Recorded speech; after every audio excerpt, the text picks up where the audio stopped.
నమస్కారం, welcome to Sakshi TV news. ముందుగా headlines. 15వ ఆర్థిక సంఘం నిధుల నుండి 3,19,00,000 విలువ గల పట్టణ అభివృద్ధి పనులకు కౌన్సిల్ ఆమోదం. రాజ్యాంగాన్ని గౌరవిద్దాం, దేశం పట్ల భక్తిభావాన్ని కలిగి ఉండాలని పేర్కొన్న మున్సిపల్ చైర్పర్సన్ మాబునిసా. రీసర్వే సమస్యలను ఎప్పటికప్పుడు పరిష్కరించాలని అధికారులను ఆదేశించిన జిల్లా జాయింట్ కలెక్టర్. కౌన్సిల్ సమావేశంలో స్వల్ప ఉద్రిక్తత, అంబేద్కర్ విగ్రహాన్ని ఏర్పాటు చేయాలని ఎంఆర్పీఎస్ నాయకులు డిమాండ్. ఘనంగా వికలాంగుల హక్కుల పోరాట దినోత్సవం.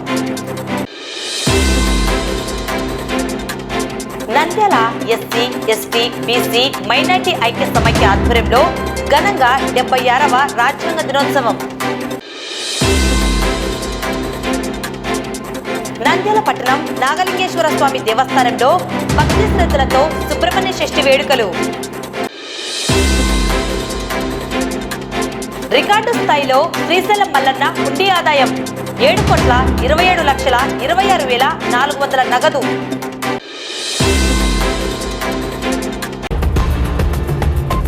15వ ఆర్థిక సంఘం నిధుల నుండి మంజూరు చేసిన 3,19,00,000 రూపాయల విలువ గల పట్టణ అభివృద్ధి పనులకు కౌన్సిల్ ఆమోదం తెలియజేయడం జరిగింది. బుధవారం నంద్యాల మున్సిపల్ కౌన్సిల్ సమావేశ భవనంలో మున్సిపల్ చైర్పర్సన్ మాబునిసా అధ్యక్షతన ఎంఈ గుర్రప్ప ఆధ్వర్యంలో కౌన్సిల్ సమావేశం నిర్వహించడం జరిగింది. ఈ సమావేశంలో 40 అంశాలను అజెండాలో పొందుపరచడం జరిగింది. ఇందులో 34 మరియు 35 అంశాలను రద్దు చేశారు. 0 అవర్లో కౌన్సిలర్లు ఆయా వార్డులలో నెలకొన్న సమస్యలను పరిష్కరించాలని సభ దృష్టికి తీసుకువచ్చారు. నంద్యాల మున్సిపాలిటీలో పలు చోట్ల నీటి పన్ను ఇష్టానుసారంగా ఎటువంటి ఆధారాలు లేకుండా వేలాది రూపాయల నుండి లక్షల రూపాయల వరకు జరిమానాలు చెల్లించాలని, ఇంటి యజమానులకు నోటీసులు రావడాన్ని పునఃపరిశీలించాలని, ప్రజలపై అధిక పన్నుల భారాన్ని వేయరాదని మున్సిపల్ చైర్పర్సన్ అధికారులను సూచించారు. మున్సిపల్ కార్యాలయం ఆవరణంలో సిద్ధంగా ఉన్న డాక్టర్ అంబేద్కర్ విగ్రహాన్ని ఏర్పాటు చేయాలని కోరుతూ ఎంఆర్పీఎస్ ఆధ్వర్యంలో కౌన్సిల్ హాలులోకి ప్రవేశించి వారి డిమాండ్లను తెలియజేసి చర్యలు చేపట్టాలని కోరుతూ మున్సిపల్ చైర్పర్సన్ కు ఎంఈ, వైస్ చైర్మన్, కౌన్సిల్ మెంబర్లకు వినతి పత్రం అందజేశారు. టెండర్ దారులు రావటం లేదని, ఈ కారణంగా డాక్టర్ అంబేద్కర్ విగ్రహాన్ని ఏర్పాటు చేయడంలో ఆలస్యం అయిందని ఎంఈ వివరణ ఇవ్వడం జరిగింది. వెంటనే షార్ట్ టెండర్లు పిలిచి విగ్రహాన్ని ఏర్పాటు చేయాలని చైర్పర్సన్ అధికారులకు సూచించారు. ఈ సమావేశంలో వైస్ చైర్మన్ పాంశావలి, కౌన్సిలర్లు, కోఆప్షన్ సభ్యులు, మున్సిపల్ అధికారులు పాల్గొన్నారు. సదరు పనికి టెండర్ నోటీస్ నెంబర్ 16 2025-26 E1 తేదీ చైర్పర్సన్ మున్సిపల్ కౌన్సిల్ నంద్యాల వారి చర్యను రాటిఫై చేయటం.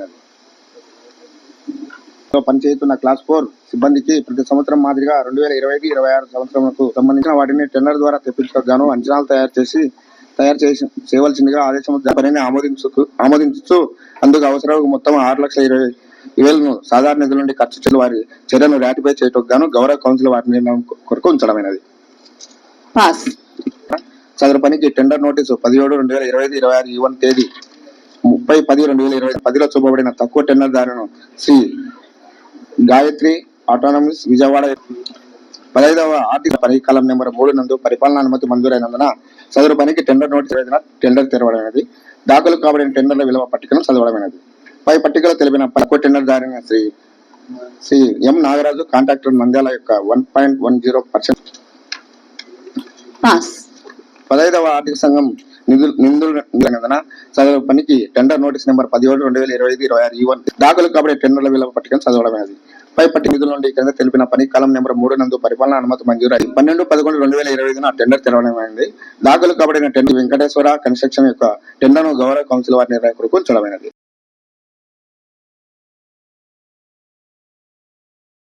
కాలం నెంబర్ 10 చూపబడిన తక్కువ టెండర్ దాని నంద్యాల వారి టెండర్ను గౌరవ కౌన్సిల్ వారి నిర్ణయం కొరకు ఉంచడమైనది. 2025 నందు టెండర్ తెరవడమైనది. దాఖలు కాబడిన టెండర్ల విలువల పట్టికను చదవడమైనది. 11/2025 టెండర్ తెరవడమైనది. దాఖలు కాబడిన టెండర్ల విలువల పట్టికను చదవడమైనది. పై పట్టికలో తెలిపిన పనికి కాలం నెంబర్ 10లో చూపబడిన తక్కువ టెండర్ దారును పిఏవి గ్రూప్ నంద్యాల యొక్క టెండర్ను గౌరవ కౌన్సిల్ వారి నిర్ణయం కొరకు ఉంచడమైనది. అజెండా అంశం 23 15వ ఆర్థిక సంఘం నిధుల నుండి ఈ క్రింద తెలిపిన పని కాలం నెంబర్ 3 నందు పరిపాలన అనుమతి మంజూరైనందున సదరు పనికి tender notice number 17 developers Kurnool వారికి పనులు అప్పగించడం జరిగినది. కానీ పై తెలిపిన పనులకు Shri R Sambasiva infra developers Kurnool వారు వర్క్ ఆర్డర్ తీసుకొని సదరు పనిని మొదలు పెట్టని కాల్చుకుంటకు ఒప్పుకున్నందువలన అతని రిలీజ్ పీరియడ్ ప్రస్తుత బాడుగ నెలకు 1776 రూపాయల నుండి 2369 వరకు పెంచుతూ 1/6/2025 నుండి 31/5/2000 గౌరవ కౌన్సిల్ మాట్లాడండి. స్వచ్ఛ సర్వేక్షణ సర్వే ద్వారా సర్వీస్ ప్రొవైడర్లను తీసుకోవాలని చెప్పేసి కూడా మన హౌస్కి వచ్చింది అధ్యక్ష. ఆ క్రమంలో ఎక్స్ప్రెషన్ ఆఫ్ ఇంట్రెస్ట్ మీద మనం ఎంఆర్సి శ్రీకాళహస్తి వారిని అప్రోచ్ అయ్యారు. వారైతే వచ్చారు అధ్యక్ష. కాకపోతే మీ ద్వారా ఎగ్జిక్యూటివ్ అథారిటీ కోరి ఏమిటంటే అధ్యక్ష, ఈ ఎంఆర్సి యొక్క ఎక్స్పీరియన్స్ ఏంటి? నెంబర్ 2, ఇంతవరకు రాష్ట్రంలో ఉన్నటువంటి ఎన్ని మున్సిపాలిటీస్ కు కార్పొరేషన్స్ కు వీళ్ళ సర్వీసెస్ ప్రొవైడ్ చేశారు?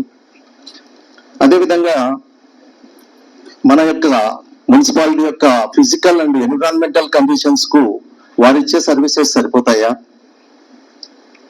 అదేవిధంగా అధ్యక్ష, మరి వారేమో 1.5 కోట్ చేసి మరి 1.20కి యాక్సెప్ట్ చేశారని చెప్పేసి కూడా ఇక్కడ తెలియజేశారు అధ్యక్ష. వీటిపైన క్లారిటీ ఇవ్వాల్సిందిగా మీ ద్వారా ఎగ్జిక్యూటివ్ అథారిటీని కోరుతాం అధ్యక్ష. గౌరవ సభ్యులు అడిగినట్టు మనం ఎంఆర్సిఎస్ సర్వీసెస్ శ్రీకాళహస్తి వారు దాదాపు ఒక 10 సంవత్సరాలుగా అతను సర్వీసెస్ అందిస్తుండ్రు. అదేవిధంగా గత 10 సంవత్సరాల నుంచి కూడా తిరుపతిలో అతను మేజర్ గా చేస్తుండ్రు. ప్రతి సంవత్సరం తిరుపతికి ఏదో ఒక ర్యాంక్ రావడం జరుగుతుంది. అదేవిధంగా చిన్న చిన్న మున్సిపాలిటీస్ కానీ, నెల్లూరు కానీ, ఒంగోలు కానీ, ఇట్లా స్టేట్ లో స్వచ్ఛ ఆంధ్ర కార్పొరేషన్ లో కూడా ఎన్పానల్ అయినాడు. అతని అనుభవం దృష్ట్యా అతన్ని మనం సెలెక్ట్ చేయడం జరిగింది. అతని అనుభవము, అతని యొక్క ప్రీవియస్ బ్యాక్గ్రౌండ్ బట్టి సెలెక్ట్ చేయడం జరిగింది. అధ్యక్ష, 15 ఫైనాన్స్ లో కనీసం 0.6% టెండర్ ఇచ్చినారు. ఆ తర్వాత ఆయన సుధాకర్ కాంట్రాక్టర్ ఎందుకు ఇచ్చినారేంటి అనేది అకౌంట్ సెక్షన్ లో కనుక్కుంటే సి బిల్లులు కానీ సి బిల్లు అన్ని ఈయన పేరే అధ్యక్ష. ఒక 16 సి బిల్లు, 10 సి బిల్లు, 11, 12 అన్ని సి బిల్లు అన్ని దాదాపు ఒక 40-50 సి బిల్లు ఈయన పేరు మీద ఉన్నాయి. ఇది కానీ ఒక 0.6% ఇచ్చినారు. ఏం అధ్యక్ష, వేరే కాంట్రాక్టర్లు లేరా ఈ సిబిల్ అన్ని నాకు ఇవ్వడం ఏమి తక్కువకి ఇవ్వడం ఏందో ఇది కొద్దిగా చూడండి అధ్యక్ష. ఏమైనా మున్సిపాలిటీని దత్తకు తీసుకున్నారా లేకుంటే మున్సిపాలిటీని దత్తకు తీసుకున్నారా అనేది అర్థం కావడం లేదు. ఒకసారి వర్క్ గురించి 6% రీటెండర్ వేస్తే బాగుంటుందని నా ఉద్దేశం అధ్యక్ష. అన్ని 18% వేశారు అధ్యక్ష. ఇదొకటి 0.6 ఎందుకు అధ్యక్ష? దీంట్లో అంతరం ఏమైతే చెప్తే వింటాం అధ్యక్ష. మీ ద్వారా ఎంఈ గారు ఎవరన్నా చెప్తే వింటాం. మీద ఆల్రెడీ నాకు గతంలోనే దీని మీద క్లారిటీ కావాలని చెప్పి కౌన్సిల్ సబ్జెక్ట్ వచ్చినప్పుడు క్లియర్ గా దాంట్లో రాసి వెనక్కి పంపించడం అది కాదు అధ్యక్ష, సింగిల్ టెండర్ మరి ఆల్రెడీ వేరే వాళ్ళు వేయడానికి వెళ్ళినప్పుడు ఇట్లా లేదు నేను వేసుకోవాలని చెప్పి బెదిరించారని చెప్పి కొన్ని అబ్జెక్షన్స్, అలాగే సి బిల్లులు అన్ని ఈయననే తీసుకుంటున్నారని అన్ని కంప్లైంట్స్ రావడం జరిగిందని చెప్పి ఈ అంశాన్ని మళ్ళీ రీటెండర్ పిలిచని చెప్పి క్లియర్ గా రాసి వెనక్కి పంపించడం జరిగిందండి. మళ్ళీ అజెండా తీసుకురావడానికి మీకు అంత ఇంట్రెస్ట్ ఏంటి అనేది ఇప్పుడు గౌరవ సభ్యులకు అడగడం జరుగుతుందండి. ఇన్ని సి బిల్లులు పెట్టాల్సిన అవసరం ఎందుకుందండి? ప్రతి నెల ఎన్ని సి బిల్లులు వెళ్తున్నాయి? ఇప్పుడు నేను కనీసము దయచేసి ఆ లిస్ట్ ఇవ్వాల్సిందిగా కోరుకుంటున్నానండి. ఒకరనే కాదు, కొన్ని లక్షల రూపాయలు, దాదాపు 50 లక్షల రూపాయలు సి బిల్లులా డ్రాఫ్ట్ లో పెట్టడం ఎందుకండి? కరెంటు బిల్లులకే మేము కౌన్సిల్ సభ్యులకు గౌరవ వేతనం కానివ్వండి, కరెంటు బిల్లులు కానీ, లేదంటే మనకు రెంట్స్ కానివ్వండి ఎందుకు వేయట్లేదు అని అంటే అకౌంట్ సెక్షన్ లో అడుగుతేమో అమౌంట్ కనిపించట్లేదు అని అంటున్నారు. మన దగ్గర ఏమో అమౌంట్ ఉంది అని అంటున్నారు. ఎక్కడ ఉంది అని అంటే డ్రాఫ్ట్ చేయడం ఎందుకు? డ్రాఫ్ట్ ఎందుకు చేస్తున్నారు? 13వ వార్డు కౌన్సిల్ లో 80,000 రూపాయలు బాక్స్ టెండర్ అని చెప్పడం జరిగింది. దానికి దాదాపు పోయిన నెల నుంచి అడుగుతూనే ఉన్నారు. 80,000 రూపాయల సీసీ రోడ్ ని డిలే చేస్తున్నారు. కానీ ఇక్కడ చూస్తే లక్షల రూపాయలు సి బిల్లులుగా వెళ్తున్నాయి. సి బిల్లులన్నీ అకౌంట్ సెక్షన్ లో వాళ్ళకు మరియు ఇంజనీరింగ్ సెక్షన్ వాళ్ళకు చెప్పడం ఏంటి అంటే అసలు సి బిల్లులు ఎన్ని ఉన్నాయి, వెహికల్స్ ఎన్ని ఉన్నాయి, మీకు వెహికల్స్ ఎన్ని రిపేర్ చేయించారు, అన్ని గౌరవ కౌన్సిల్ సభ్యులు అన్ని దృష్టిలో పెట్టాల్సిందిగా కోరుకుంటున్నాను. మరి 8వ వార్డు అధ్యక్ష, సచివాలయం బిల్లులు, కరెంటు బిల్లులు ఇంతవరకు పే చేయలేదు అధ్యక్ష. దాదాపు ఖాళీ చేసి కూడా 9 నెలలు కావస్తుంది. కంప్లైంట్ ఇచ్చడం, మీ ద్వారా కూడా కంప్లైంట్ పెట్టించడం జరిగింది. ఇంతవరకు కూడా పే చేయలేదు. పోయినసారి వచ్చినప్పుడు 1 వీక్ లో క్లియర్ అయిపోతాది అన్నారు. ఇంతవరకు కూడా 15-20 డేస్ కూడా అయిపోయింది అధ్యక్ష. కరెంట్ బిల్లు ఒక 2 months పెండింగ్ ఉంది మేడం. వాళ్ళకి ఆల్రెడీ ఖాళీ చేసి 9 months అయింది. అంటే పాత బిల్లులు అడుగుతున్నారు మేడం. అవి అయిపోయినాయి మేడం, 2 months పెండింగ్ ఉంది. వాళ్ళతో మేము అన్ని బిల్లులు కూడా పంపించేసి క్లారిటీ తీసుకుంటా ఉన్నాం మేడం. ఒకసారి వెరిఫై చేస్తాం. అధ్యక్ష, బొగ్లైన్ వాళ్ళకి ఇళ్ల ప్లాట్లు ఇస్తారని మున్సిపాలిటీ వాళ్ళు క్లీన్ చేసి ఇస్తామని చెప్పినారు. ఇంతవరకు వాళ్ళకి హ్యాండ్ ఓవర్ చేయలేదంట. వాళ్ళు నిన్నొచ్చి అడుగుతున్నారు అధ్యక్ష. దీనికోసం మీ ద్వారా నేను ఎంఈ గారిని అడుగుతున్నాను అధ్యక్ష. మనము గత ప్రభుత్వం హయాంలోనే మనము గౌరవ మాజీ ఎమ్మెల్యే గారి ఆధ్వర్యంలో, అప్పుడున్న కలెక్టర్ గారి ఆధ్వర్యంలో అక్కడ బొగ్లైన్ వాళ్లకు ఇంటి స్థలాలకు ఇంటి పట్టాలు ఇవ్వడం జరిగింది. కాకపోతే ఎలక్షన్స్ కోడ్ దాని వల్ల చాలా వేరే వేరే విధంగా అక్కడ చెట్లు మొల్చడము, తర్వాత కొంతమంది పంట పొలాలు వేయడం జరిగింది. కానీ వాళ్ళు నష్టపోతారనే ఉద్దేశంతో వాళ్ళకి కొద్దిగా టైం ఇచ్చి అక్కడ తర్వాత క్లీన్ చేయించాలనుకున్నాము. కానీ 1 or 2 days ముందరనే మాకు అక్కడ పంటలన్నీ కోత కోయడం జరిగింది. మనము నెక్స్ట్ స్టెప్ తీసుకోవాలని చెప్పి నేను ఆల్రెడీ కమిషనర్ గారి దృష్టికి, టౌన్ ప్లానింగ్ సెక్షన్ వాళ్ళ దృష్టిలో గానీ పెట్టడం జరిగింది. సలీంనగర్ నుంచి చలిమల బ్రిడ్జి దగ్గర నుంచి కర్ణాటక స్కూల్ పోయే రోడ్డు అధ్యక్ష చాలా ఘోరంగా ఉంది అధ్యక్ష. దాన్ని బట్టి చాలా నాళ్ళ నుంచి అడుగుతున్నాం అధ్యక్ష. ఎందుకంటే శ్యామనగర్ లో మేము 10 లక్షల వరకు పెట్టినాము అధ్యక్ష. అది బ్రహ్మాండంగా జరిగింది. దానికి మీకు కృతజ్ఞతలు అధ్యక్ష. మా వార్డులో 15 ఫైనాన్స్ కింద పాండ్యం రామాయణ నగర్ లో రోడ్డు శాంక్షన్ అయింది అధ్యక్ష. దానికి పైప్ లైన్ కోసం ఎవరు రావడం లేదు అధ్యక్ష. వర్షం పడితే ఇబ్బంది అయిపోయింది అక్కడ అధ్యక్ష. వీళ్ళంత తొందరగా పైప్ లైన్ వేపిస్తే ఆ పైప్ లైన్ అనేది మన డ్రైన్ కింద ఉంది అధ్యక్ష. వాటర్ డ్రైన్ లో పోవడం లేదు అధ్యక్ష. అధ్యక్ష, చిన్న ఆసుపత్రి అని నంద్యాల ఫేమస్. ఇంతవరకు దాంట్లో స్టాప్ ఎవరు లేరు అధ్యక్ష. ఎందుకంటే మన 1 town ఏరియాలో చాలా బీదోలు ఉన్నారు. చాలా మంది ఆ ఫేమస్ ఆసుపత్రికి చాలా మాల్దార్పేట, నరిగడ్డ, హరిజనవాడ, నీలవీధి ఎంత డెవలప్మెంట్ బీదోలు అంతా. అట్లాంటి చిన్న ఆసుపత్రికి స్టాప్ లేకుండా చాలా ఇబ్బంది పడుతున్నారు అధ్యక్ష. అక్కడ ఉన్న 2 కాంపౌండర్స్ అయితేనేమి వాళ్ళు వెళ్ళి మందులు తీసుకోవడానికి గానీ మాకు ఇబ్బంది ఉందని చెప్పి నాకు ఒక రిప్రజెంటేషన్ గానీ పెట్టడం జరిగింది. సరే, నేను ఇక్కడ నుంచి ఒక పిల్లోడిని పంపిస్తాను, ఏదన్నా మీకు మందులు కానీ అవన్నీ తీసుకురావడానికి అని చెప్పడం జరిగింది. ఒక స్టాఫ్ నర్స్, మనం గతంలో లాస్ట్ వీక్ వరకు ఏఎన్ఎం పక్కన ఉన్న 40వ వార్డుకు సంబంధించిన సచివాలయం ఏఎన్ఎం ని అక్కడ కూర్చోబెట్టే వాళ్ళము. కానీ ఆమె వార్డు ఇది అని అంటే ఇబ్బంది ఉందని చెప్పడం జరుగుతుందంట. మనం కౌన్సిల్ లో స్టాఫ్ నర్స్ గానీ పాస్ చేసుకోవడం జరిగింది. అది ఎంతవరకు వచ్చింది వర్క్? స్టాఫ్ నర్స్ ఎందుకు పెట్టుకోవడం లేదు? ఎందుకనంటే అది ఎన్నో చరిత్ర కలిగిన చిన్న హాస్పిటల్ కి మనము ఎందుకు డెవలప్ చేయలేకపోతున్నాము? అధ్యక్ష, 10వ వార్డులో విఆర్ఓ లేడు. విఆర్ఓకి 9th వార్డు విఆర్ఓకి ఇన్ఛార్జ్ ఇచ్చారు. 9th వార్డు విఆర్ఓకి ఇన్ఛార్జ్ ఇచ్చారు. ఆ విఆర్ఓకి ఇన్ఛార్జ్ అయితే 6 నెలలు అయింది. ఒక్కసారి కూడా మా సచివాలయంకి రాలేదు. ఒకరోజు 1 week అయినా కానీ రావచ్చు కదా. 6 months అయినా కూడా ఇంతవరకు రాలేదు. ఎందుకు సచివాలయం వ్యవస్థ ఇంత దెబ్బతింటుంది? మనం అందరినీ డిప్యుటేషన్ మీద ఎందుకు పంపించేయాల్సి వస్తుంది? అసలు సంబంధం లేని దానిలకు అందరినీ వాళ్ళని పంపించడం జరుగుతుంది. అంటే మనము ప్రజల కోసమా సచివాలయాలు ఉండేది? ఎవరి కింద వాళ్ళు వెళ్ళి వర్క్ చేయడానికి కోసమా? సచివాలయంలో స్టాఫ్ లేకపోవడం ఏంటండి? అయితే మనం తీసుకున్న డెసిషన్ ఏం కాదు మేడం. గవర్నమెంట్ లెటర్ పెట్టండి. ఇక్కడ ప్రజలు సఫర్ అవుతున్నారు. వాళ్ళకు మనం కలెక్టర్ ఆఫీసా, ఎంఆర్ఓ ఆఫీస్ లా వాళ్ళకి కావాలి అని అంటే వాళ్ళు వాళ్ళ పై ఆఫీసర్స్ కి లెటర్స్ పెట్టుకొని మాకు ఇంత ఉంది అని చెప్తే కొత్త ఎంప్లాయ్మెంట్స్ రావడానికి అవకాశం ఉంటుంది. ఇక్కడ ఉన్న వాళ్ళని తీసుకెళ్లి వాళ్ళు యూజ్ చేసుకుంటే ఇక్కడ వరకు ఎవరు చేయాలి చెప్పండి? అధ్యక్ష, ఎన్టీఆర్ పెన్షన్, భరోసా పెన్షన్ల గురించి అధ్యక్ష, గత ప్రభుత్వంలో వచ్చేసి ప్రతి 6 నెలలకు ఒకసారి పెన్షన్లు వచ్చేవి కొత్తవి. ఎప్పుడైనా ఒక 10 రోజులు లేట్ అయితే మనం మున్సిపాధికారులను అడిగేటోళ్ళం అధ్యక్ష. ఇన్ఫర్మేషన్ ఉండి ఎప్పుడైనా ఏ తేదీకి వస్తుంది అనేది చెప్తున్నారు. ప్రెసెంట్ వచ్చేసి 2023 జూలైలో వచ్చినాయి. ఇప్పటికి సుమారు 2 సంవత్సరాల పైన అయిపోయింది. ఏమైనా ఇన్ఫర్మేషన్ ఉంటే మన అధికారులని అడుగుతున్నా అధ్యక్ష మీ ద్వారా. ఏమైనా కొత్త పెన్షన్లు ఎప్పుడు ఇస్తున్నారు అనేది కొద్దిగా ఇన్ఫర్మేషన్ ఇవ్వండి. గత ప్రభుత్వంలో 6 months కి ఒకసారి రెగ్యులర్ గా వచ్చేవి. కానీ ఇప్పుడు దాదాపు 1.5 year అయింది, కొత్త పెన్షన్ అనేది రావట్లేదు అనేది గౌరవ కౌన్సిల్ వారు 76వ రాజ్యాంగ దినోత్సవాన్ని పురస్కరించుకుని నంద్యాల మున్సిపల్ కార్యాలయంలో ఏర్పాటు చేసిన రాజ్యాంగ నిర్మాత డాక్టర్ బిఆర్ అంబేద్కర్ చిత్రపటానికి మున్సిపల్ చైర్పర్సన్ కౌన్సిలర్లు ఎంఈ గుర్రప్ప, డిఈ, ఇతర సిబ్బంది పూలమాలలు వేసి నివాళులు అర్పించారు.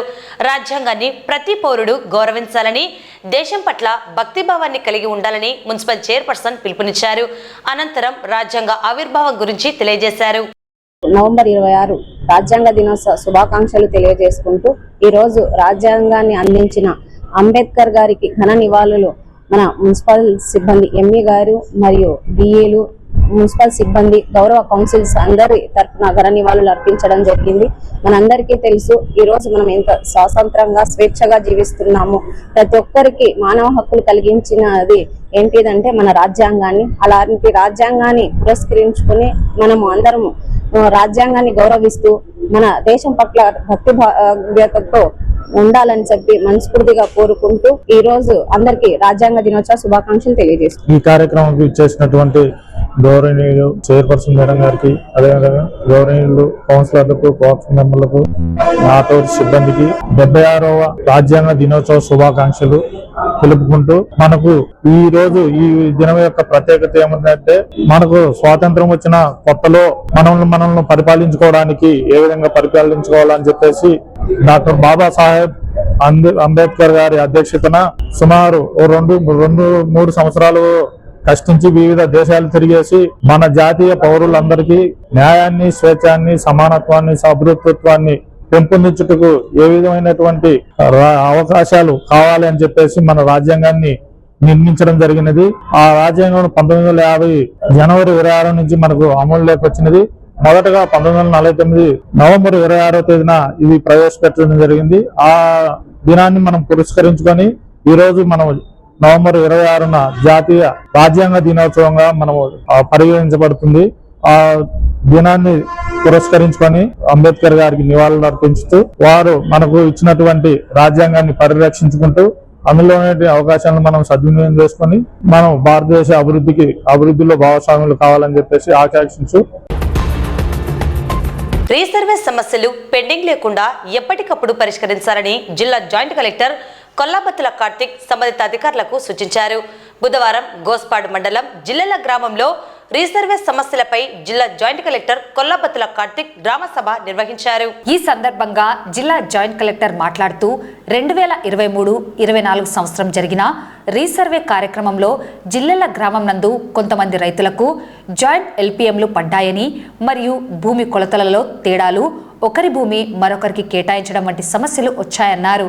ఈ సమస్యలన్నీ ఆర్డీఓలు, తహసీల్దార్లు, సర్వేయర్లు సమన్వయంతో పరిష్కరించాలన్నారు. భూ సమస్యల శాశ్వత పరిష్కారానికి రీసర్వే పక్కాగా పకడ్బందీగా చేపట్టాలన్నారు. ఇందులో ఎలాంటి సమస్యలు ఉన్నా తమ దృష్టికి తెచ్చి పరిష్కరించుకోవాలన్నారు. ఒక్కొక్క రైతుతో మాట్లాడి వారి సమస్యలు విని వాటి పరిష్కారానికి చర్యలు తీసుకుంటామని వారికి హామీ ఇచ్చారు.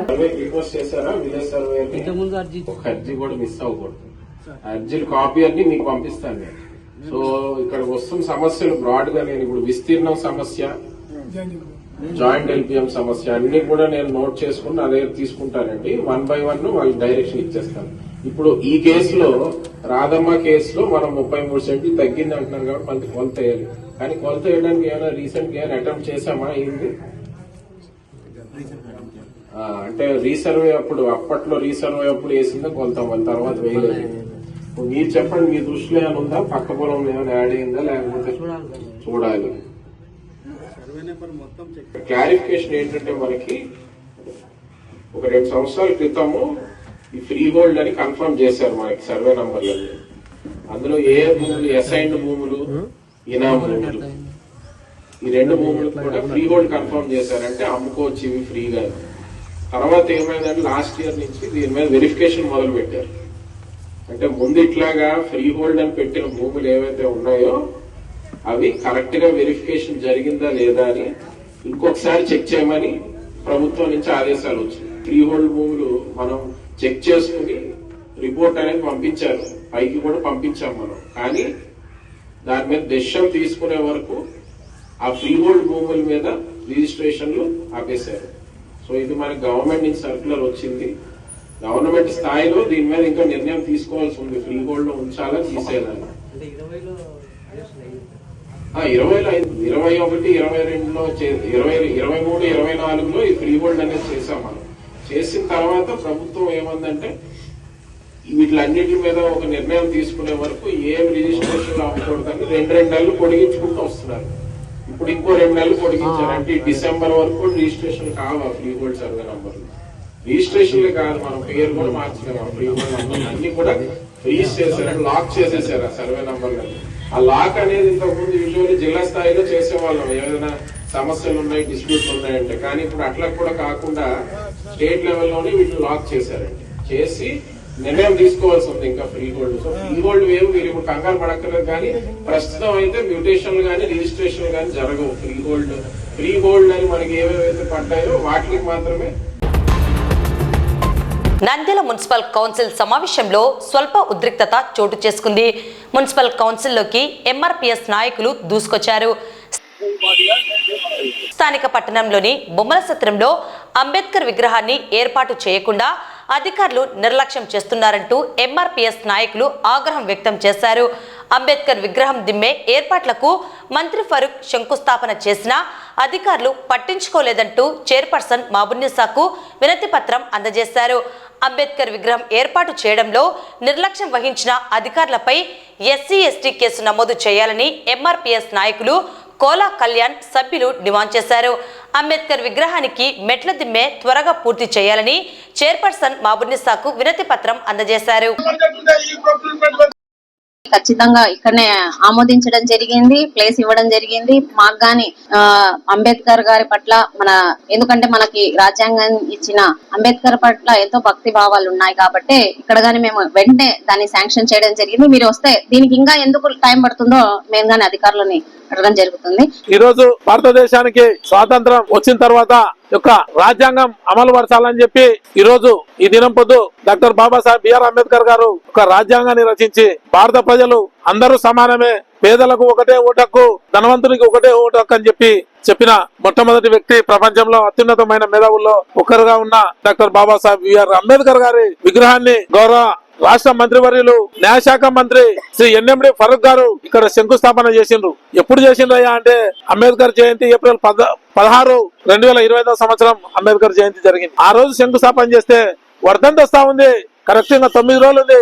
అయినా కూడా ఎట్లా ఉన్నదంటే కనీసం ఇంత ఒక అడుగు గుంతగున్న తీయకుండా ఈ రోజు అంబేద్కర్ విగ్రహ స్థాపనలో మున్సిపల్ అధికారులు నిర్లక్ష్యం వహిస్తా ఉన్నారు. కాబట్టి ఆ నిర్లక్ష్యం వహిస్తున్న మున్సిపల్ అధికారులపై, అందుకు కారకులైన వారిపై ఎస్సీ/ఎస్టీ చట్టం కింద కేసున 2వ పట్టణ పోలీస్ స్టేషన్ లో కేసు నమోదు చేయాలని చెప్పి ఎంఆర్పీఎస్ తరఫున డిమాండ్ చేస్తా ఉన్నాం. నా పేరు కోలా కళ్యాణ్ మాదిగా, ఎంఆర్పీఎస్ నంద్యాల జిల్లా కో ఇన్ఛార్జ్. ఈ రోజు నంద్యాలలో మున్సిపల్ కౌన్సిల్ లో కూడా ఈ రోజు ఎంఆర్పీఎస్ మందకృష్ణ మాదిగ గారి తరఫున మేము నాయకత్వం అంతా ఈ రోజు వినతి పత్రం ఇవ్వడం జరిగింది. చైర్మన్ గారు వర్ధంతి నాటికల్లా అంబేద్కర్ విగ్రహాన్ని ఏర్పాటు చేస్తామని చెప్పి కౌన్సిల్ సమక్షంలో మాట ఇచ్చిండ్రు. ఆ మాటను నిలబెట్టుకోవాలని చెప్పి మేము ఎంఆర్పీఎస్ తరఫున తెలియజేసుకున్నాం. నంద్యాల పట్టణంలో వికలాంగుల హక్కుల పోరాట సమితి నాయకులు కర్ణాటి గంగాధర్ శెట్టి ఆధ్వర్యంలో ఘనంగా వికలాంగుల హక్కుల పోరాట దినోత్సవం నిర్వహించడం జరిగింది. ముందుగా పట్టణంలోని స్వాతంత్ర సమరయోధుడు, సంఘ సంస్కర్త, రాజకీయవేత్త డాక్టర్ బాబు జగ్జీవన్ రామ్ విగ్రహానికి పూలమాలలు వేసి నివాళులర్పించారు. కార్యక్రమంలో దివ్యాంగులు పాల్గొన్నారు. ఈనాడు రాష్ట్ర వ్యాప్తంగా కూడా వికలాంగుల హక్కుల పోరాట దినోత్సవము రాష్ట్ర వ్యాప్తంగా ఈరోజు మండల స్థాయి నుంచి జిల్లా స్థాయి వరకు, నియోజకవర్గ స్థాయి వరకు దినోత్సవం జరుపుతున్నాము. ఎందుకంటే వికలాంగులను ఎవరు కూడా పట్టించుకునే తరుణంలో కూడా నవంబర్ 26వ తారీఖున ఈ యొక్క రాష్ట్ర వికలాంగుల హక్కుల పోరాట సమితి దినోత్సవం అనేది ఏర్పాటు చేసినారు. ఈ రాష్ట్ర ఫలితంగా దినోత్సవం ఫలితంగా ఈనాడు 200 పింఛన్ నుంచి మా ఆత్మబంధువు, మా దేవుడు, వికలాంగుల ఆశాజ్యోతి ముద్దుబిడ్డ ఆయన గారి అంటే మందకృష్ణ మాదిగ గారి ఆధ్వర్యంలో 200 పింఛన్ నుంచి 500 వరకు, 500 నుంచి 1500, 1500 నుంచి 3000, 3000 నుంచి 6000, 6000 నుంచి 15,000 వరకు ఈనాడు మా దివ్యాంగుల అందరి సోదరి సోదరులకు కూడా 15,000 వరకు పింఛన్ వస్తుంది. అంతేకాకుండా ఏ నాయకుడు కూడా వికలాంగుల పట్ల ఇన్ని ఏళ్లు కష్టపడిన వ్యక్తి కేవలము ఆ దేవుడు మందకృష్ణ మాదిగ గారే. ఎవరు కూడా ఈ కాలంలో తల్లిదండ్రులు కూడా వికలాంగులను పట్టించుకోవడం కూడా చాలా కష్టం. అటువంటి తరం కూడా ఇన్ని సంవత్సరాలు 18 సంవత్సరాల పాటు నిరంతర యుద్ధం చేసి మా హక్కులను ఎన్ని ఉన్నాయో అన్ని కూడా తెప్పించేటట్టుగా పలు దాంట్లో కూడా ప్రయత్నం చేసి మాకు ఈనాడు ఇంత స్థాయికి అనేది ఒదిగింపజేసినాము.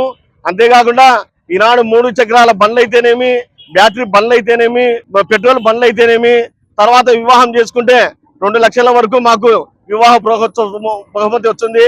లోన్ తీసుకుంటే కన్నా 2 లక్షలు, 1 లక్ష ఫ్రీగా పోతుంది. 1 లక్ష కట్టుకుని మేము బతకడానికి ఆస్కారం అనేది ఉంది.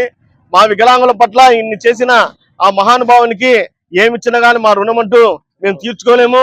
ఈనాడు మేము ఇంత కృషిగా ఇంత పట్టుదలగా ఉన్నామంటే అది కేవలము ఒక ఎంఆర్పిఎస్. ఎందుకంటే మాకు కళ్ళు లేకపోయినా ఏమి లేకపోయినా నడిపించే వ్యక్తులు ఎంఆర్పిఎస్. అటువంటి వ్యక్తులను నా జీవితంలో మేము మర్చిపోలేము. ముఖ్యంగా మేము చనిపోయేంత వరకు కూడా మా అన్నగారి మందకృష్ణ మాదిగ గారు ఎప్పుడు కూడా జీవితంలో మర్చిపోలేము. వికలాంగుల హక్కుల పోరాట సమితి నంద్యాల జిల్లా అధ్యక్షుడు గౌరవనీయులు కర్ణాటక గంగాధర శెట్టన్న గారి ఆధ్వర్యంలో వికలాంగులందరూ ప్రపంచ వికలాంగుల దినోత్సవాన్ని ఈ రోజు నంద్యాల జిల్లా కేంద్రంలో జరుపుకుంటున్నందున మరీ ముఖ్యంగా ఇదే రోజు రాజ్యాంగ దినోత్సవం 2 శుభ పరిమాణాలలో ఈ రోజు జరుపుకుంటున్నందున ఈ రోజు నంద్యాల జిల్లా బాబు జగ్జీవన్ రామ్ గారి విగ్రహ కేంద్రంగా వికలాంగులందరికీ ముందుగా మందకృష్ణ తరపున వికలాంగుల దినోత్సవ శుభాకాంక్షలు తెలియజేస్తున్నాము. మరీ ముఖ్యంగా మాన్యశ్రీ మందకృష్ణ మాదిగ గారి నాయకత్వంలో చేసే మానవీయత కోణంలో ఉన్న పోరాటాలలో భాగంగా వికలాంగులు, గుండె జబ్బులు, వయోవృద్ధులు, వితంతుల కోసం ఈ రోజు మందకృష్ణ మాదిగ గారు పోరాటం చేసి విజయాలు తీసుకొస్తున్న తరుణంలో వారి ప్రతి ఒక్క పండుగలో మేము కూడా వాళ్ళ కుటుంబ సభ్యులలాగా వాళ్ళతో పాటు ఈ రోజు ప్రతి ఒక్క వేడుకలో పాల్గొంటామని తెలియజేస్తూ మాన్యశ్రీ మందకృష్ణ మాదిగ గారి నాయకత్వంలో వికలాంగుల కోసం రేపు వాళ్ళ హక్కుల కోసం తీసుకుపోయే ఏ నిర్ణయానికైనా గానీ మాదిగ దండోరా మందకృష్ణ మాదిగ గారి నాయకత్వం కట్టుబడి పోరాటం చేస్తామని చెప్పేసి తెలియజేస్తూ జై మాదిగ జై మందకృష్ణ. పోరాట దినోత్సవం సందర్భంగా జరుగుతున్నటువంటి నంద్యాల జిల్లా అధ్యక్షులు కర్ణాటి గంగాధర్ శెట్టి గారి నాయకత్వంలో జరుగుతున్న ఈ ఆనందోత్సవాలలో పాల్గొన్నందుకు ఎంఆర్పిఎస్ తరఫున కృతజ్ఞత తెలియజేసుకుంటాం. ఏదైతే వికలాంగుల కుటుంబానికే భారమైన వికలాంగత్వాన్ని ఈ రోజు ధైర్యం నూరిపోసి ధైర్యంగా మాకంటూ ఒక నాయకుడు ఉండాలని చెప్పి గౌరవ మందకృష్ణ మాదిగ గారి తరఫున వీళ్ళు ముందుకొచ్చి పోరాటం చేస్తున్నందుకు వీళ్ళకు ధన్యవాదాలు తెలియజేసుకుంటూ భారతదేశ ముఖ చిత్రం మారబోతుంది. అన్ని రంగాల్లో వికలాంగులు కూడా ఉంటారు. వికలాంగులు వార్డు నెంబర్ నుంచి పార్లమెంటు వరకు శాసనసభ నుంచి శాసన మండలి వరకు కూడా వికలాంగులు తీసుకుపోవాలనే ఆత్మధైర్యంతో గౌరవ మందకృష్ణ మాదిగ గారి పోరాటాలు ఉంటాయి. 76వ రాజ్యాంగ దినోత్సవాన్ని ఎస్టీ, ఎస్సీ, బీసీ, మైనార్టీ సంఘాల ఆధ్వర్యంలో ఘనంగా నిర్వహించారు. ముస్లిం జేఏసీ గౌరవ అధ్యక్షులు ఎస్ఎండి అబులేస్ కార్యక్రమానికి అధ్యక్షత వహించి అందరితో రాజ్యాంగ పీఠిక చదివి ప్రమాణం చేయించారు. కన్వీనర్ గా మాల మహానాడు కడియం సాంబశివుడు వ్యవహరించారు. ఈ కార్యక్రమంలో జమియతే ఇస్లామీ హింద్ నంద్యాల అధ్యక్షులు అబ్దుల్ సమ్మద్, ఎస్డిపిఐ జిల్లా అధ్యక్షులు ఏజాజ్ హుసేన్, మజిద్ ఖాన్, జిల్లెల శ్రీరాములు, మాజీ కౌన్సిలర్ అమృతరాజ్, పి శివకృష్ణ, వనం వెంకట్రావు, డాక్టర్ హరిప్రసాద్, వైనం శ్రీనివాస్, కాంగ్రెస్ రాష్ట్ర సేవాదల్ కార్యదర్శి మస్తాన్ ఖాన్, వెల్ఫేర్ పార్టీ అధ్యక్షులు అన్సర్ బాషా, ఏఐఎంఐ పార్టీ నాయకులు సమీర్, అయూబ్, అన్నానురెడ్డి దేవదాస్, మద్దిలేటి, పీచనుడు, జీవన్ బాబు, జగదీష్, జినతుల్ ఖురాన్ అధ్యక్షులు జకీవుల్లా తదితరులు పాల్గొన్నారు. విగ్రహానికి పూలదండ వేసి ఘనంగా నివాళులు అర్పించారు. ఈ దేశంలో ప్రపంచంలో ఎక్కడ లేనటువంటి కుల వ్యవస్థ ఈ భారతదేశంలో ఉంది. మనిషిగా చూడని రాజ్యాంగాన్ని రచించి అప్పచెప్పిన రోజు 1949 నవంబర్ 26న ఇదే రోజు రాజ్యాంగాన్ని రచించి చదవండి. భారతదేశ ప్రజలమగు మేము భారతదేశమును సార్వభౌమ సామ్యవాద లౌకిక ప్రజాస్వామ్య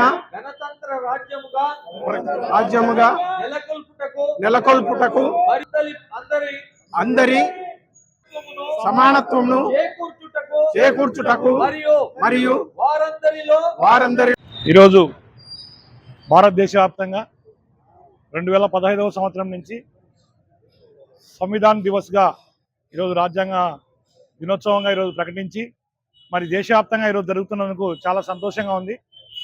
ఎందుకంటే ఎక్కడికక్కడ రాజ్యాంగంలో మార్పులు చేయాలని, చేర్పులు చేసి రాజ్యాంగాన్ని లేకుండా చేయాలని, పరిపాలన చేయాలని ప్రయత్నిస్తున్న కేంద్ర రాష్ట్ర ప్రభుత్వాలు కళ్ళు తెరవాలని ఈ సందర్భంగా కోరుకుంటున్నాం. ఎందుకంటే రాజ్యాంగం ఏదైతే మనకు హక్కులు కల్పించిందో, ఏదైతే ప్రాథమిక హక్కులు కల్పించిందో వాటన్నింటినీ ఈరోజు ప్రజలకు, పేదవాడికి, బడుగు బలహీన వర్గాల వారికి దూరం చేయాలనే ఆ ఆలోచనను వారు మార్చుకోవాలని సందర్భంగా కోరుకుంటున్నాం. అంతేకాకుండా 125వ సంవత్సరం సందర్భంగా అంబేద్కర్ గారి జన్మదినం సందర్భంగా మరి విజయవాడలో ఏర్పాటు చేసిన విగ్రహానికి ఈరోజు మరి విజయవాడ అంతా కూడా డెకరేషన్ చేసిన అంబేద్కర్ గారి విగ్రహాన్ని విస్మరించడం చాలా బాధాకరమైన విషయం. ఎందుకంటే రాజ్యాంగంలో మరి మనకు ఇన్ని అనుకూలమైన అంశాలను చేర్చి ఈరోజు ఎస్సీ, ఎస్టీ, బీసీ, మైనార్టీలు బయట తిరగలుగుతున్నామంటే ఆ రోజు ఆ రాజ్యాంగంలో మనకి ఇచ్చిన స్వేచ్ఛ, స్వాతంత్రం, ఏదైతే హక్కులు మనకి ఇచ్చారో ఆ హక్కులను కాలరాస్తూ ఈరోజు ప్రభుత్వాలు చేస్తున్న వాటిని మేము ఎండగడతాం. రాబోయే కాలంలో కూడా రాజ్యాంగం కోసం, రాజ్యాంగాన్ని కాపాడుకునే విధంగా కూడా ముందుకు తీసుకుని వెళ్తాం కూడా ఈ సందర్భంగా తెలియజేస్తున్నాం. ఈరోజు ఇక్కడ బొమ్మల సత్రం నంద్యాల అంబేద్కర్ గారి సర్కిల్, ఇక్కడ అంబేద్కర్ విగ్రహం ఎదురుగా రాజ్యాంగం లిఖించిన తర్వాత రాజ్యాంగ పరిషత్తుకు లిఖితపూర్వకంగా దాన్ని వాళ్ళకి ఇచ్చిన తర్వాత దాన్ని ఆమోదించుకున్న రోజు, దాన్ని పురస్కరించుకొని ఈరోజు ఇక్కడ ఎస్సీ, ఎస్టీ, బీసీ, మైనారిటీ, అందులో క్రిస్టియన్ మైనారిటీ జేసీ, ముస్లిం మైనారిటీ జేసీలు అందరం కలిసి ఒక త్రాటిపై వచ్చి రాజ్యాంగాన్ని భ్రష్టు పట్టించడానికి జరుగుతున్న ఈరోజు ఈ ఏవైతే కృత్యాలు జరుగుతూ ఉన్నాయో, ఆ కృత్యాలు జరుగుతున్నాయో వాటిని అన్నిటినీ చాలా కఠినంగా మేమంతా వాటిని ఖండిస్తూ ఈరోజు నంద్యాలలో రాజ్యాంగ దినోత్సవం సందర్భంగా బొమ్మల సత్రంలోని అంబేద్కర్ విగ్రహం దగ్గర ఎస్సీ, ఎస్టీ, మాదిగా అన్ని కులాలు కలిపి ఈరోజు రాజ్యాంగ దినోత్సవాన్ని సక్రమంగా అమలుపరచాలని కోరుకుంటున్నాము. మనకు యాక్చువల్గా 1947లో స్వతంత్రం వచ్చినప్పుడు ఎవరు ఏం చేయాలి, గవర్నమెంట్ ఎట్లా, ప్రభుత్వం ఎట్లా అనేది ఎవరికీ తెలియదు. సో ఆ సందర్భంలో రాజ్యాంగ సభ రాజేంద్ర ప్రసాద్ గారు, డాక్టర్ బిఆర్ అంబేద్కర్ గారి సారథ్యంలో ఈ రాజ్యాంగ రచన అయితే బాగుంటుందని చెప్పి ప్రపంచ మేధావి అని ఆయన నియమించి ఆయన ద్వారా రాజ్యాంగాన్ని రచించి 1949 నవంబర్ 26న వారికి రాజ్యాంగ సభకు సమర్పించడం జరిగింది. కానీ ఆ రోజు సమర్పించిన ఇది అమల్లోకి వచ్చింది మాత్రం 1950 జనవరి 26న వచ్చింది. అప్పటి నుంచి మనకు ఈ రాజ్యాంగం ప్రతి వాళ్ళు ఎట్లా మసలుకోవాలి, మన బాధ్యతలు ఏంటి, హక్కులేంటి, అధికారులు ఏంటి, మంత్రులు ఏంటి, ఇదంతా రాజ్యాలు, రాష్ట్రాలు ఎవరికెవరికి ఏ హక్కులు ఉంటాయని మొత్తము రాజ్యాంగం ద్వారా మనకు వస్తుంది. ప్రపంచంలో ఈ ఇండియాలో ఏది జరిగినా రాజ్యాంగం కింద జరగవలసిందే, దాన్ని తప్పించి ఏది జరిగినా అన్కాన్స్టిట్యూషనల్ అవుతుంది. కాబట్టి మనమందరము రాజ్యాంగాన్ని అమలుపరచడానికి గట్టిగా కృషి చేయాలి. రాజ్యాంగ దినోత్సవం, మనం రాజ్యాంగ దినోత్సవాన్ని గౌరవిస్తూ 76వ రాజ్యాంగ దినోత్సవాన్ని గౌరవిస్తూ ఈరోజు రాజ్యాంగ రూపకర్త అయిన డాక్టర్ బాబాసాహెబ్ అంబేద్కర్ గారి విగ్రహం దగ్గర మనము ఆ పీఠికను, ఆయన రచించిన మొదటి అంశాన్ని మనం పునరంకితం అవుతూ ఈరోజు ప్రమాణ స్వీకారం చేసినాము. అయితే ఈ రాజ్యాంగము మనం ఎంత గౌరవించాల్సిందో అంత గౌరవించుకోలేని స్థితికి వచ్చింది. రాజ్యాంగాన్ని పక్కన పెట్టి మను రాజ్యాంగాన్ని అమలుపరిచే విధంగా ప్రభుత్వాలు తమ యొక్క ప్రయత్నాలు మొదలుపెట్టినాయి. దానికి ముఖ్య ఉదాహరణ గౌరవ రాష్ట్రపతి అంటే దేశానికి అధ్యక్షురాలు, మొదటి పౌరురాలు. వాయమను పార్లమెంటు భవనంలోనికి రానియకుండా చేసినారంటే మన దౌర్భాగ్యం ఈ ప్రజాస్వామ్య దేశంలో ఇంకెంతగానే ఉంది. రాజ్యాంగాన్ని కాపాడాల్సిన సుప్రీంకోర్టు జడ్జి మీద బూటుకారులతో దాడి చేస్తుంటే మనం ఎవరు రోడ్ల మీదకి రాలేని దౌర్భాగ్య స్థితిలో ఈ రోజు ఉన్నాము. మనం రాజ్యాంగాన్ని మరి ఎలా కాపాడుకుంటాము? నంద్యాల పట్టణం నాగలింగేశ్వర స్వామి దేవస్థానంలో భక్తి శ్రద్ధలతో సుబ్రహ్మణ్య షష్ఠి వేడుకలు నిర్వహించారు. స్వామివారికి పంచామృతాభిషేకం, అర్చనలు, ప్రత్యేక పూజలను భక్తులు నిర్వహించారు. విచ్చేసిన భక్తులకు ఆలయ కార్యనిర్వహణ సభ్యులు అన్నదానం చేపట్టారు. పెద్ద ఎత్తున భక్తులు హాజరై స్వామివారిని కొలిచారు.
మొదటిసారిగా రికార్డు స్థాయిలో శ్రీశైలం మల్లన్న హుండీ ఆదాయం ఆలయంలోని ఉభయ దేవాలయాల హుండీ లెక్కింపు ఈవో శ్రీనివాసరావు ఆధ్వర్యంలో చంద్రావతి కళ్యాణ మండపంలో సీసీ కెమెరాల నడుమ నిర్వహించారు.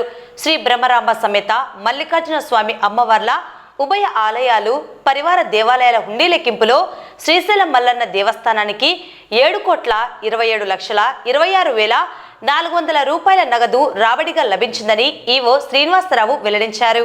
ఈ ఆదాయాన్ని గత 33 రోజులలో గడిచిన కార్తీక మాసంలో భక్తులు హుండీల ద్వారా సమర్పించారని ఈవో తెలిపారు.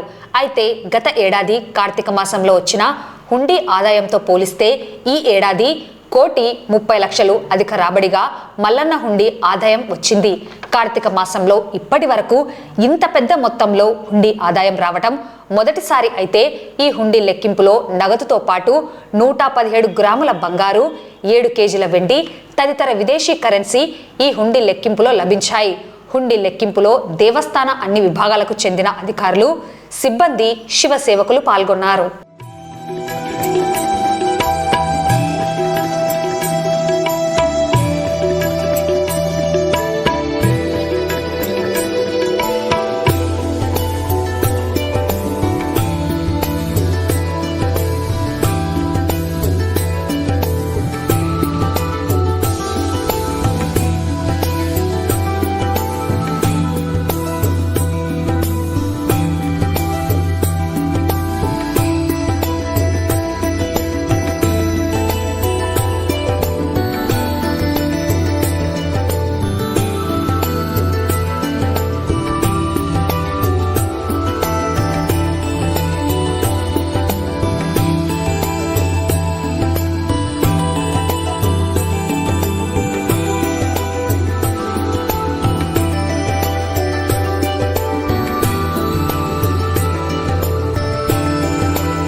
వార్తలు ముగించే ముందు ముఖ్యాంశాలు మరోసారి.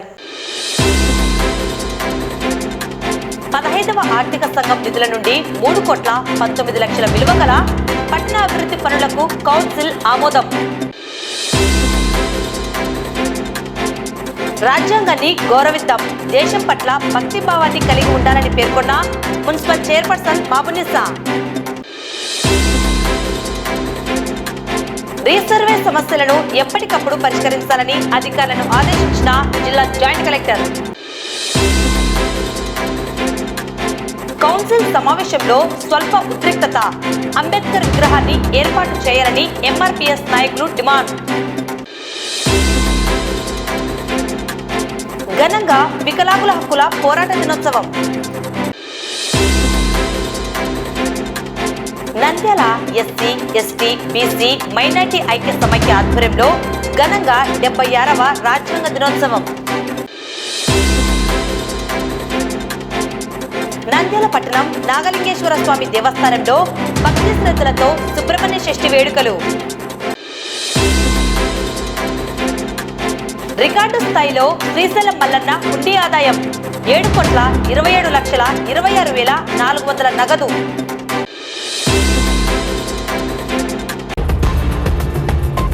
ఈ వార్తలు ఇంతటితో సమాప్తం. నమస్కారం.